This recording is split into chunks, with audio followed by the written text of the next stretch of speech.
आज तर आपल्यासोबत असा कुटाणा झाला ना भाऊ, ट्रॅक्टरनं मक्का पेरून सुद्धा आपल्याला हातानं खत टाकावं लागलं. आणि त्याच्यात बिन भाऊ मक्का पेरायच्या अगोदर मोकार पावसाचं वातावरण व्हायला होतं बरं का. आणि मक्का पेरायची झाली ना भाऊ, पावसाचं वातावरण चेंज होऊन गेलं, डायरेक्ट ऊन पडून गेलं. तर कसं आहे पब्लिक, मी तुमचा लाडका गावठी ब्लॉगर पाप्या. आज तुमचं पुन्हा एकदा स्वागत आहे आपल्या एक छोट्याशा मिनी ब्लॉग मध्ये. आणि 2-4 दिवसापासून ना भाऊ चांगलं पाऊस झाला बरं का आमच्याकडं. त्याच्यामुळे म्हणलं आपण बी मक्का टाकून घ्यावं.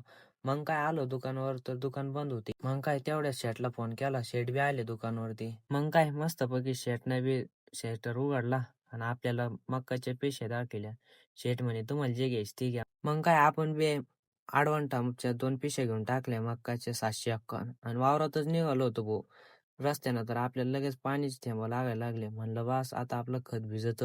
घाईगडबडीत ना भाऊ आपण बी वावरात पोहोचलो बरं का. पण घाईगडबडीच्या नादात ना भाऊ गोणी फाडायला आपण काहीच आणलं नव्हतं बरं का. मग काय आपल्या मित्रांनी तेवढ्यातच त्याचं डोकं लावून मस्तपैकी गोणी फोडली बरं का. फायनली भाऊ आपलं थोड्या टायमात आपलं पेरायच झालं बरं का. आणि पेरायच झाल्यानंतर ना भाऊ आपल्या 2 पिशव्यातून एवढं बीज उरलं बरं का. ते म्हणजे 1 किलो बीज उरलं.